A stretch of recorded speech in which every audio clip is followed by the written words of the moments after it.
শেখ হাসিনা। বাপরে তেলবাজি রে।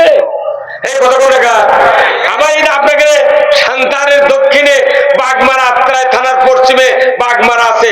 ওই বাগমারা 15 আগস্টের একটা মিলাদ করছে, এক হুজুরক দাওয়াত দিয়ে যাচ্ছে যে তুমি 15 আগস্টে বঙ্গবন্ধুর পরিবারের নামে দোয়া করবে। এই বাহুদ্দা মুন্সি করছে কি দোয়া করবে না, সে বলছে মাবুদ বঙ্গবন্ধুকে যারা সপরিবারে হত্যা করেছে তাদেরকে জান্নাতুল ফেরদাউস দিয়ে দাও। আমার মতো মানুষ যদি ওখানে থাকতো খুঁজে পড়তনি তো কি করদনি টাকাটা লিয়ানো তুই করলু কি রে। আবার ওই রৌমারির শিক্ষা প্রতিমন্ত্রী তাই আবার দোয়া করছে, আল্লাহ বঙ্গবন্ধুকে জাহান্নামের সর্বোচ্চ জায়গায় স্থান দিয়ে দাও। আচ্ছা এগুলো যদি দোয়া কবুল আমরা কি করবো রে। এই 2.5 বছর আগে এই সরকার পলানের আগে একদিন প্রধানমন্ত্রী বলছেন ওনার দলের লোকদেরকে, আপনারা আল্লাহ আল্লাহ করেন, আল্লাহ ডাকেন, আল্লাহর কাছে দোয়া করেন, আল্লাহ যেন বাংলাদেশকে খুনিয়ার জালেমের হাত থেকে বাঁচায়। তখন আমি আমিন করছি, ওর কেড়ে দোয়া কবুল আছে রে বাগর, কারো দোষ নাই। কত বাঘের বাচ্চা রাজনীতিবিদ, মরার ভয়ে কেউ আমরা সাহস পাইনি যাবার। আর যার কেড়ে বউ নাই, সোল নাই, সংসার নাই, বালুস খাতা নাই, মেসর থেকে থেকে জীবন কয়লা করেছে, সেই মানুষগুলা জীবন দিয়া 5ই আগস্টে এই বাংলাদেশে সোনার সূর্য উদিত করেছে। সোনার সূর্য মনে করেন এই ছাত্ররাই কাজ করেছে, এই ছাত্রদের সাথে ছিল আল্লাহর সাহায্য। তাছাড়া কেন বলবে করো গুলি, পুলিশ কথা না গুলি করে কি করবো, একজন মরে 30 জন আসে না। ওই আব্রাহা বাদশা কাবা ঘর ধ্বংস করতে গিয়েছিল, রসুলের দাদা আব্দুল মুত্তালিব তখন মুতাওয়াল্লি ছিলেন মক্কার কাবার। উনি বলছেন যে হে কাবার মালিক, তোমার ঘরের চাবি তোমার কাছে দিয়ে গেলাম চৌকাটে, তুমি যদি পারো রক্ষা করো, আমাদের কোনো শক্তি নাই। আল্লাহ তখন কসে জিবরাইল হক যাবার কথা তাড়াতাড়ি। খালি মিনা আর মুজদালিফা থেকে মাত্র 9.5 কিলোমিটার দূরে যাওয়ার সাথে সাথে 60,000 হস্তি বাহিনীকে তয়রান আবাবিল তারবিহিম বিহিজারাতিম মিন সিদ্দিল ফাদারহুম কাসহিম মাকুর, চর্বিত ঘাসের মতো চিরমূল করে দিয়েছে। যে আল্লাহ আবাবিল পাখি দিয়া পাথর মেরে মেরে ওই 60,000 আব্রাহার বাহিনীকে চূর্ণ বিচূর্ণ করে দিয়েছেন, সেই আল্লাহ 5ই আগস্টে নিরীহ ছাত্র ক্লাস 4 থেকে শুরু করে ইন্টার ভার্সিটি পর্যন্ত যাদের সংসার নাই, বাড়ি নাই, ঘর নাই, তাদেরকে সাহায্য করে এদেশে সোনার সূর্য উদিত করেছে দিয়েছেন কে? যেরকম কে? আমাদের আল্লাহ একটা সুযোগ দিয়েছেন, এই জাতিকে কল্যাণের দিশা দিয়েছেন। আমার বিশ্বাস ডক্টর ইউনূসের মতো এই পাথরের মতো যোগ্য লোক যদি এখানে না বসতো, আর ওই ছাত্র যদি না বসাতো, কতদিন তাড়িয়ে দিল। কি বিশ্বের মধ্যে সবচেয়ে বড় মুরব্বী ডক্টর ইউনূস। জাতিসংঘে যেদিন মিটিং হয় আমি নিজে ফেসবুকে দেখেছি, উনি যখন ঘরের ভেতর ঢুকেছেন, তামাম নেতারা, বিশ্ব নেতারা দাঁড়িয়ে গিয়েছে আল্লাহু আকবার। উনিকেই বাংলাদেশে মিছিল করছে, মিছিল ফেসবুকে স্ট্যাটাস দিচ্ছে, ওই ইউনূসক তারা বের করছে। তুই যাস থেকে উঠি দাঁড়াও, গোপালগঞ্জেরও বুঝা পারছে ঠেলা কাক কয়। পূর্ব দিগন্তে সূর্য উঠেছে, ওটা আর কোয়া যাবে না। কি মানে দেশ কোন দিক যাচ্ছে জানেন? দেশ এখন ইসলামের দিকে যাচ্ছে আলহামদুলিল্লাহ। আসাদুজ্জামান খান গাঁজা খাতে খাতে চোখের চারিদিকটা উঁচু হয়ে গেছিল, কোন দিক কথা কয় উই জানে না। আইনমন্ত্রী কি রে, আইনমন্ত্রী আমার একটা আত্মীয় আছে ঢাকায়, তাই ওই কোর্টত যায়, তো কোর্টত গেলে তো মেলামোট আসামি দেখতে পায় না, ওরা নিয়ে লাগিছে পলক করছে। ইনু ভাই তুমি তো মেম্বার দাঁড়ালে ভোট পেলেন না, প্রধানমন্ত্রী তোমাকে অনুগ্রহ করে তথ্যমন্ত্রী দিয়েছিল, তুমি এই তথ্যমন্ত্রীগিরি পায়া খালি জামাত বিএনপির সাথে তুমি খালি মিথ্যাচার করছো, এই জন্য সরকার তাদের ফাঁসি দিয়েছে। তুমি যদি এই কাম না করলে নি জেলও তোটা লাগবেন না, এই কথা কোন টাকা।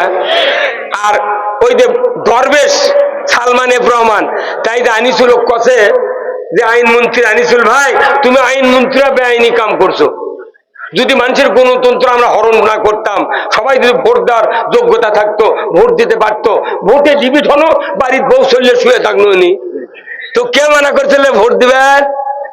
এখন ক্যাঙ্কা হচ্ছে কলজা, এই কথা কন। ভোট বন্ধ করে কি অপনীতি চালু করছে। আল্লাহ কোরআনে বলছেন জাহারাল ফাসাদু ফিল বাররি ওয়াল বাহর বিমা কাসাবাত আইদিন নাস, জলে স্থলে যা কিছু হতে বান্দা তোমাদের দুই হাতে করা কাজের ফল। গত 16 বছর সরকার আমাদের হাতে ব্রেক দিয়ে রাখছিল, ভোট দিতে দেয়নি। 154 জন এমপি বিনে ভোটে, যারা বড় বড় নেতা ছিল তাদের আমরা বিরোধিতা করব, কিন্তু নিম্ন পর্যায়ে যে আওয়ামী লীগের ভাইরা আছেন আপনাদের উপর আমাদের কোনো ক্ষোভ নাই, আপনাকে বুঝতে দেয়নি, কারণ এমপি মন্ত্রীও এই দেশ নষ্ট করার জন্য দায়ী নয়। এক লোক বাংলাদেশ 400 মন্ত্রণালয় সামলান দিচ্ছে, এক লোক প্রধানমন্ত্রী একাই দেশ চালাতে, ওটাকে মিশে ঢিকির লাগান খাড়া করে দিয়েছিল, এই কথা কোন দেখা। ওই জন্য পুলিশের আমাকে কাছে আচ্ছা আপনি যে গ্রেফতার করবে যাচ্ছেন দেখান, করতে না কিছু দেখান যাবে না, উপরের নির্দেশ। কথা কোন এবার কথা কোন কিসের নির্দেশ? উপরের নির্দেশ। তাহলে উপরের নির্দেশে যখন আলেমুল আমাকে ধরিচ্ছ, এখন আমরা বলেছি যে আমার উপরের নির্দেশ জানাজা তোমার করা যাবে না, কথা কেন উপরের নির্দেশ তোমাদের বিয়া পড়ান যাবে না। তোমরা দেশের সবচেয়ে বড় আলিম, বিশ্ববরেণ্য আলিম আল্লামা দেলওয়ার হোসেন সাইদির ঢাকায় আমরা কারো উপর ক্ষোভ রাখবো না। নিম্ন পর্যায়ে আমাদের ঘরের সাথের কাছে যে সমস্ত আওয়ামী লীগের নেতা কর্মী যারা আছেন আপনাদেরকে আমরা সেলিউট জানাই। ওনারা যারা নষ্ট করেছেন দেশ, তারা চলে গেছে, তারা লুকিয়ে আছে, আপনারা আমাদের বাড়ির পাশে আছেন, আপনারা আমাদের ভাই, আমাদের কলিজার ভাই, বাংলাদেশি ভাই, আপনাদেরকে নিয়ে বাংলাদেশে ইসলাম বিজয় করতে চায়। কারো উপর ক্ষোভ নাই, একটাবার সুযোগ দেন, আমরা সবাই ভাই ভাই, আগামী দিনে ইসলাম চাই। একটু স্লোগান দিতে পারবেন না? আমরা সবাই ভাই ভাই, আমরা সবাই ভাই ভাই, আগামী দিনে ইসলাম চাই। ইসলাম দেওয়া জীবন ব্যবস্থা, ইসলাম জীবন ব্যবস্থা যদি হিসাবে গ্রহণ না করি একটাও ইবাদত আল্লাহ কবুল করবে না। আল্লাহর নির্দেশ, আল্লাহ কোরআনে বলছেন ওয়ামাইয়াবতাগি গায়রাল ইসলামি দীনান ফালাইয়ুকবালা মিনহু ওয়া হুয়া ফিল আখিরাতি মিনাল খাসিরিন। আমার আল্লাহ বলেছেন ইসলাম ছাড়া অন্য কোন জীবন ব্যবস্থা যদি তোমরা গ্রহণ করো, অনুসরণ করো, সেটা যদি আনুগত্য করে তুমি আল্লাহর ইবাদত করতে করতে তোমার জীবনটা যদি শেষ করে দাও, তারপরে একটা ইবাদত আমার দরবারে কবুল করা হবে না। ইসলাম নামক জীবন ব্যবস্থা আল্লাহর কাছে প্রিয়, আমাদের কাছে প্রিয় হওয়ার দরকার আছে না নাই? দরকার আছে না নাই? তাই ইসলামকে বাদ দিয়া জান্নাতে যাওয়া যাবে না। একটু জিকির করেন লা ইলাহা, জোরে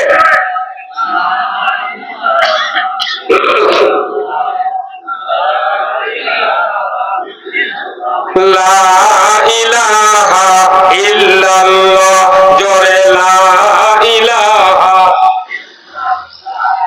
লা ইলাহা ইল্লাল্লাহ মুহাম্মাদুর।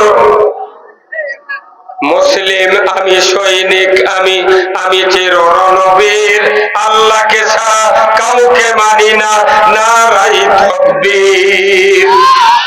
বীর মুসলমান ধরো আল কোরআন, ফিরায়া আনো সেই হারানো সম্মান। বীর মুসলমান নারাই তাকবীর, আল্লাহু আকবার, তোলো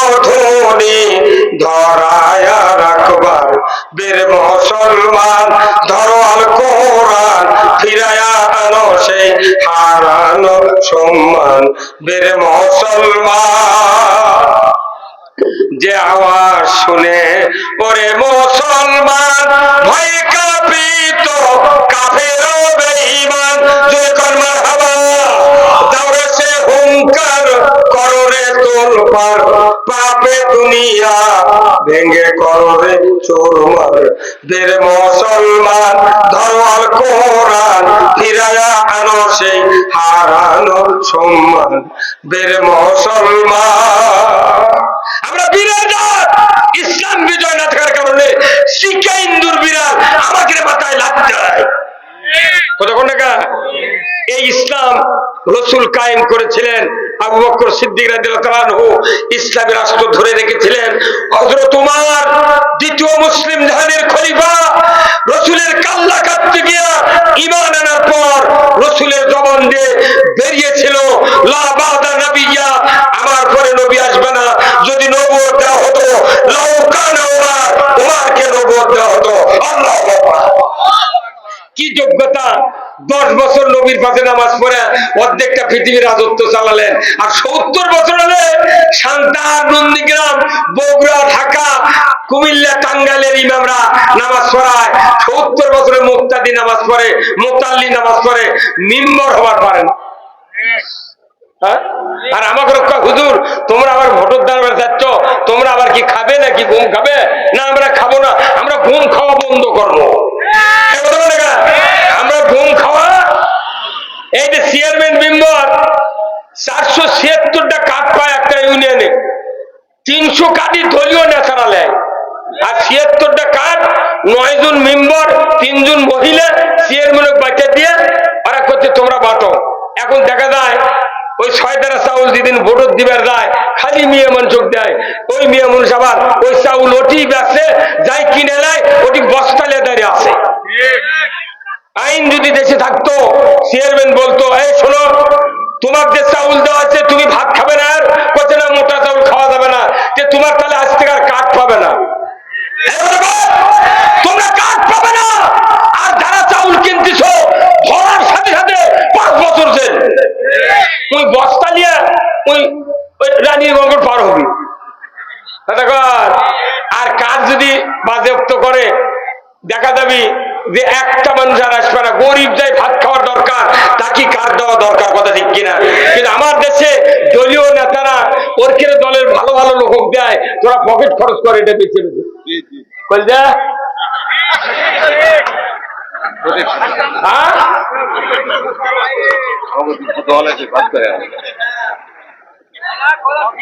নামাজ রোজা জেকের বক্তৃতা দেশ ভালো হবে না, গরিবের দুঃখ বলা লাগবে, কথা ঠিক কিনা? সান্তাহার চলে যান, এই সাইলো রোডের পরে থেকে গোডাউন দিয়ে চলে যান সান্তাহারের ওই গোল চত্বর পর্যন্ত, দেখবেন শত শত ইজি বাইক, ইজি ভ্যান, লসিমন, করিমন, ভটভটি দিয়ে, সিএনজি দিয়ে দাম। আজকে চলার রাস্তা নেই। কেন এই দশা? গরিবের হাট করার টাকা নাই, 4 দিনে একটা জমি নষ্ট করে, একটা জিনিস নষ্ট করে ভ্যান কিনেছে, ইজি বাইক কিনেছে, কিনে চিন্তা করছে 4-5টা সোলফোল কি দিয়ে হাট করে খামো, দ্রব্যমূল্যের দাম বেশি, ভ্যান চালালে যদি ডেলি 150 টাকা ইনকাম হয়, 4 দিনে 600, 4 দিন পর 7 গ্রামের হাট বাজার করে এসে বেটা করে খেলাম। এই জন্য দাম।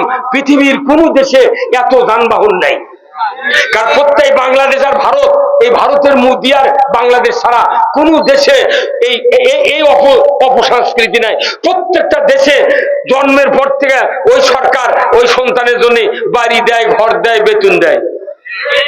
যত ইহুদি রাষ্ট্র আছে, মালয়েশিয়া দেন, মুসলমানের দেশ, ইন্দোনেশিয়া চলে যান আপনি, জাপান, ইরাক, কুয়েত, সৌদি আরব, প্রত্যেকটা টাকা বাড়ি ঘর, তার খাদ্য গ্যারান্টি দেয়। কিন্তু বাংলাদেশে এতগুলো টাকা চুরি করলু, তোরা তো খাবারও পারলু না, জনগণেরও ক্ষতি করলু। টাকা খুন্ডি গেল খোলজা। এইটা আমরা কৃষিজীবী লোক, এমএস্টার টপ নামে একটা এমনিতে চাতালারা কয় যে তোমাকে ধান কেনা এটা আর চলবে না, কে ধানের কালার খারাপ, এটা কে বঙ্গা মেরে বস্তার দেখে, যদি কালার খারাপ তুই ফেরত দিয়ে যা। এও চাতালের মালিক, তুমি তো কালার খারাপ কও, তুমি কে সরকার কও না, তোমাকে উপর ভর করে তো সরকার এই দেশের টিকে আছে। তোমরা খবর পারো না এই দেশে কৃষিজীবী মানুষ বেশি, এমএসটার টপ বোতল ছাড়া এখানে দানা হয় না, কালার হয় না। গরিব মানুষ একটা এমএসটার টপ দিতে পারে না। অতএব 1630 টাকার টাকা 500 টাকা আমরা সরকার তোমাদেরকে নেওয়ার হুকুম দিলাম, আর বাদ বাকি টাকা সরকার ভর্তুকি দিবে। একটা গরিব মানুষ 3 বারে টাকা 5 বার এমএসটার টপ জমিতে ছিটাতে পারত। তুমি ধানের কালার দেখো, তুমি চাতালার মালিক হতো, অটোমোবাইলের মালিক, কালার দেখো। তুমি কীটনাশকের কথা কও না, এই কথা কন না কেন ময়না? ধানের রং কি দিয়ে হবে? আজকে টিউনিশিয়া ফসফেট নাই। আমি গতকালকে 20 বস্তা সার কিনেছি, আমি একজন কৃষক, কিন্তু টিউনিশিয়া পাইনি। আমি বললাম যেখান থেকে পাবে টিউনিশিয়া আনো, ওই মরক্কোর ফসফেট নিয়ে মরতে পারবো না। ইউরিয়ার দাম কি 1360 টাকা দাম ইউরিয়ার। যে দেশে এক রূপপুর বিদ্যুৎ কেন্দ্র থেকে 49,500 কোটি টাকা তছরুপ হতে, এই টাকা যদি ইউরিয়া সারত ভর্তুকি দেওয়া হতো, আলু ভর্তুকি দেওয়া হতো, 6 টাকা কেজি আলু, 150 টাকা বস্তা ইউরিয়া পাওয়া যেত। কেউ কয় না সরকারের যা খুবই মাস্তানি হয়ে গেছে, একটাবার আমরা এগুলো কমিয়ে দেবো। কত টাকা পল্লী বিদ্যুৎ আমি বলেছি ওই ডিজিটাল মিটার শেষ করে দাও, আবার ওই চাকাগুলো দাও। চাকা 24 ঘন্টায় ডিজিটাল মিটার আলো জ্বলে, টিমিস টিমিস করে, মাটি কারেন্ট খায়, এগুলো দিয়ে মানুষ ফকির বানা ফেলে দিল। এখন বাতাস খায় অভ্যাস হতে, দরকার হলে জমিবে তেমন বিল দিবি, তাও কারেন্টের লাইন কাটতে দেবে না। কিরে ভাই মানুষ খালি হাইরে এতগুলো সরকার গেল রে, এমপি হাইরে সংসদে কি বলছে মহান জাতীয় সংসদ, কয় না ভাই? বাংলাদেশের মহান জাতীয় সংসদ, যেটা মহান বলতেছ, তাহলে ওই জায়গায় তুমি গান করলে গা। আমি নিজে দেখেছি যেদিন মুমতাজ গান করছে ওই দিন প্রধানমন্ত্রী সহ সবাই মুস্কি আসছে, ওরই মধ্যে আবার কেউ কেউ এমপি টেবিল চাপড়াছে। আল্লাহ কোরআনে বলছেন সূরা আনফালে, ইন্নামাল মুমিনুনা আল্লাযীনা ইযা যুকিরাল্লাহু ওয়াজিলাত কুলুবুহুম ওয়া ইযা তুলিয়াত আলাইহিম আয়াতুহু যাদাতহুম ঈমানান ওয়া আলা রাব্বিহিম ইয়াতাওয়াক্কালুন। আবার আল্লাহ বলেছেন নিশ্চয়ই যারা মুমিন তাদের সামনে আল্লাহর নামের উচ্চারণ হলে, আল্লাহর কথা উচ্চারণ হলে, আল্লাহর আইনের উচ্চারণ হলে ওয়াজিলাত কুলুবুহুম, অন্তর থরথর করে কাঁপে। এমন অন্তর আল্লাহর সামনে যদি কোরআন তেলাওয়াত করা হয়, আমার আল্লাহ বলেছেন ওই মুমিনের গতি যদি আল্লাহর দিকে ধাবিত হয়, আল্লাহ খুশি হয় ওই মুমিনের অন্তরে ঈমানকে বাড়িয়ে দেয়। কোরআন শুনলে ঈমান বাড়ে, কার কথা? কোরআন শুনলে ঈমান বাড়ে। আর নবী বলেছেন গান শুনলে ঈমান মরে।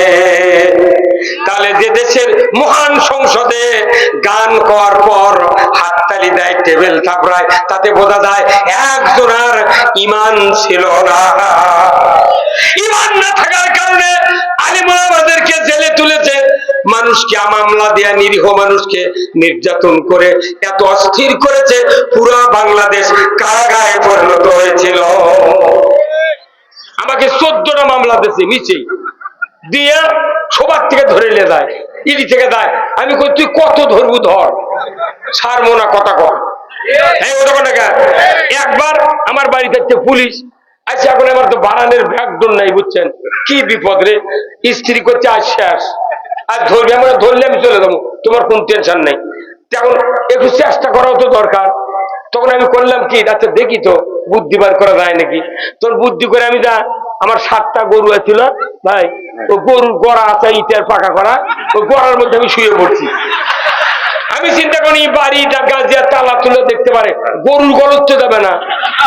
তখন আমি গরু গড়ার মধ্যে শুয়ে পড়ছি, গরু খেলে আমার সঙ্গে আর খালি 2 দিক তাকায়। তখন আমি ওর মাথার দিকে হাত বুলাচ্ছি, ভাই ওই গরু রাত্রির কোন দেখবার ভাই। তখন আমার দেখে বুঝা পারছি কে তখন মালিক, জীবনে তো এরকম কাম হয়নি, গড়া খ্যার থাকে মালিককে। তখন আমি চিন্তা করছি আল্লাহ তোর এতই কুদরত আল্লাহ। আহা, ওই যে একটা বটতলা একটা পত্রিকা যায়, নির্বিঘ্নে শুয়ে থেকে ঘুমাচ্ছে, উপর দিক থেকে চিন্তা করছে যে এত বড় গাছ এটার ফল হচ্ছে ছোট্ট না, আর তালের গাছে এক পায়ের উপর দাঁড়িয়ে থাকে, তাই বড় বড় তাল, এটা আল্লাহ ঠিক করেনি। এই ক্ষতি একটা বটের গাছের ফলে সব লাকত পড়েছে, তখন লাকত পড়লি তখন এনা লাগিছে, তোর কোথায় আল্লাহ বাঁচাছো তুই, যদি তালের লাগানো হলো নি তাহলে আমার লাখ মুখ গুলো কিনা। তখন আমি চিন্তা করি আল্লাহ তোমার শুকরিয়া আদায় করে শেষ করতে পারবো না। আজকে গরুর গোলে ছুঁয়ে আছি, তুমি যে গরুর জবান দাওনি, এই দিন আজ বাঁচে কেন? যদি গরুর জবান থাকতো ওই মোবাইল করে পুলিশ করলেনি, এটি শুয়ে আছে। কারণ বাংলাদেশের গরুগুলো আওয়ামী লীগ করেছিল।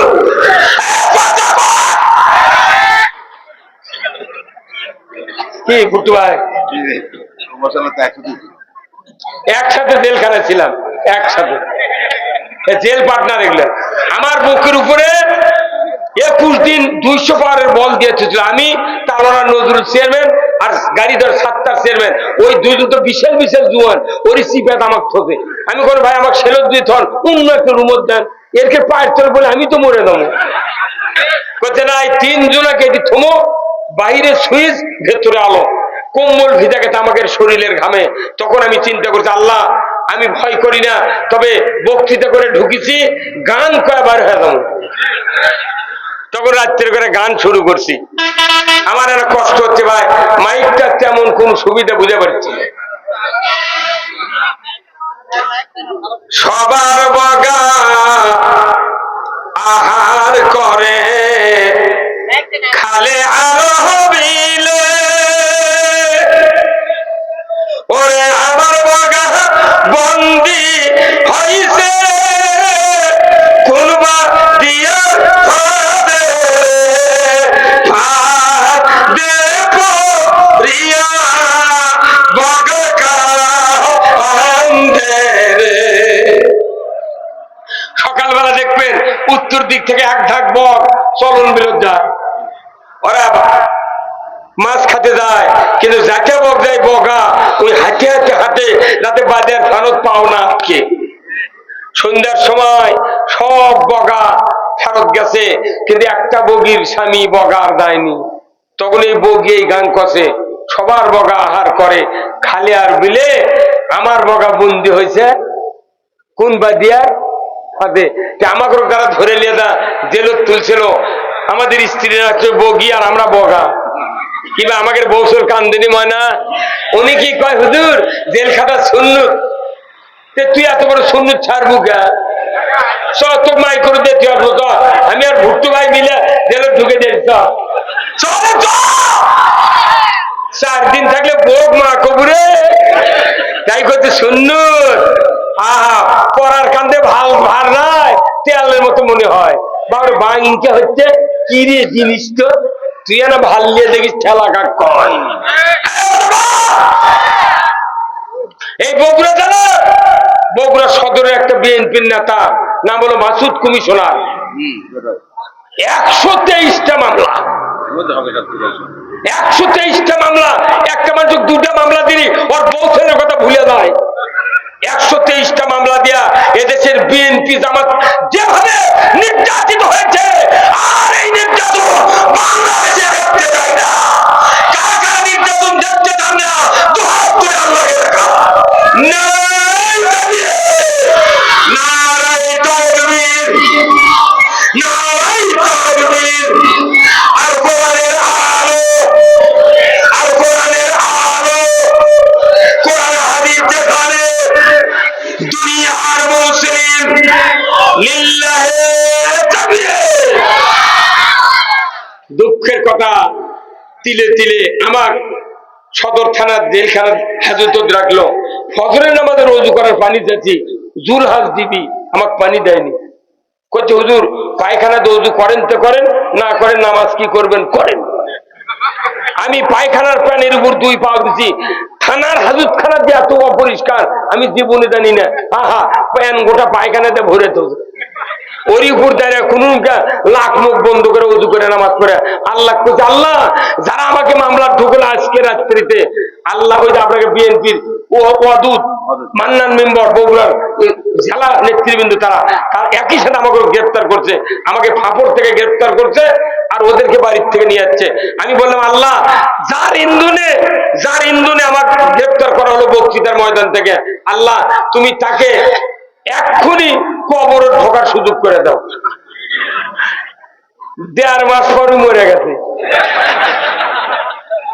এখন পেলা বুঝিচ্ছে। এই কথা কর। আমার পরের দিন থানার জেলখানার সদর থানার হাজুদের সামনে গেটর যা করছে, হুজুর সামান্য লামসাম মামলা দিচ্ছি, এটা 2-1 দিনের মধ্যে বাইরে হয়ে যাবেন।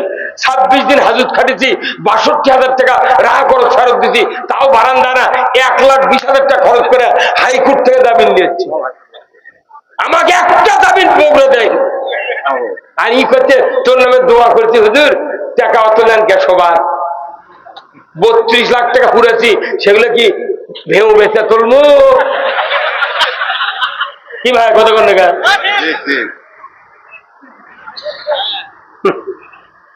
আমাকে দেখি কষ্ট ভাই। খালি সাইদি সাহেব এই কথাগুলো বলবেন দেখে ভারতের থেকে আসে ওনার হাসপাতালে পরিকল্পিত ভাবে হত্যা করা হয়েছে। সাইদির মতো লোক যদি বাড়াতো, যমুনার ওই পার একটা সভা, এই পার একটা সভা করলে সারা বাংলাদেশে একবারে দখল। তাতে মিজানুর রহমান আদারি যে কাম শুরু করছে, এক সাইদি গেছে 1200 বানিয়ে দিচ্ছে।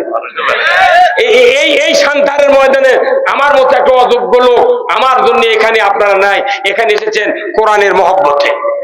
এই যে আলেম ওলামা, কত আলেম ওলামা আছেন এখানে, এই আলেম ওলামা এসেছেন কোরআনের মহব্বতে। আমরা এই সান্তাহারকে জান্নাতের সান্তাহার বানাতে চাই। এখানে কত মানুষ স্বাধীনের সময় কত বিহারি মুসলমান ছিল, তাদেরকে হত্যা করা হয়েছে। আমি 23 জন মুক্তিযোদ্ধাকে পানি দিছি। 1976 সনে আমি দাখিল পাস, স্বাধীনের সময় দাখিল চাহারামের ছাত্র আলিয়া মাদ্রাসা। আমি 23 জন মুক্তিযোদ্ধাকে 2 বস্তা মুড়ি, 4টা মহিমাগঞ্জের গোড়ের ঢিমে আছিল ভাই তখন, আর হলো 2 কন্টেনার পানি দিছি। ইউএসএ টেবল ছিল তখন, ওই টেবলের থেকে পানি লিয়ে পানি দিচ্ছে লাগরা 7 গায়ের মাঠের বটের গাছের নিচে। মুক্তি আমার গ্রাম মিলিটারি ঢুকে তছনছ করেছে, মহিলাদেরকে নির্যাতন করেছে, এত কষ্ট দিয়েছে। এই কষ্টের কথা আমার দিব্যি চোখে দেখেছি। মুক্তিযোদ্ধাকে পানি দিলাম, কে জানে মুক্তিযোদ্ধার সার্টিফিকেটের এত দাম হবে। হাত দিয়ে লেখা তো নি, আমার বুড়ি বইয়েরও চাকরি হলে। ডক্টর ইউনূস বলেছে, যারা কয়েক হাজার বাংলাদেশে ভুয়া মুক্তিযোদ্ধা আছে, এদের সার্টিফিকেট বাতিল হবে, এদের যার সার্টিফিকেটে যারা চাকরি পাচ্ছে চাকরি চলে যাবে, যারা 1000 টাকা ভাতা খাতে ওকে 2000 টাকা ফেরত দেওয়া লাগবে। কিসের মুক্তিযোদ্ধা? তোমার বাপ জন্মেছে স্বাধীনের পরে, তোমার বাপ জন্মেছে স্বাধীনের পরে। আমি সেদিন হিলি হাকিমপুর সাতকুড়িতে মাহফিল করেছি, সভাপতি ছিলেন উনি। করছে এইবারে আমি মুক্তিযোদ্ধার ভাতা ইস্যু করছি, এইবারে আমি লাইসেন্স পাচ্ছি মুক্তিযোদ্ধা। তো এইবার আপনি বলেন, আর সরকার বদলে গেল, আপনি ফেরত দেওয়া বেঁচে গেছেন। ওই মঞ্চ করছি, চাচা আপনার চুল পাকেনি, দাড়ি পাকেনি, কিসের মুক্তিযোদ্ধা? আপনি অরিজিনাল ভুয়া। হিলি কয়েছে হিলি, আর এটা তো বাড়ি। এই কথা কোন দেখা? নবীজির ওই কথা কইয়া, নবীজির ওই কথা কইয়া সবাই কান্দে, কিন্তু নবীর সমাজ গড়ার কাজে শত দ্বন্দ্ব মনে বাজে। নবীর কথা শুনতে ভালো, নবীজির আদর্শ ভালো, বক্তৃতার বিবৃতিতে সবাই বলতে পারে। কথা ঠিক কিনা? দয়ার নবী সোনার মদিনা, আউ দয়ার নবী ইয়া রাসূলুল্লাহ। কি মহব্বত দেখা।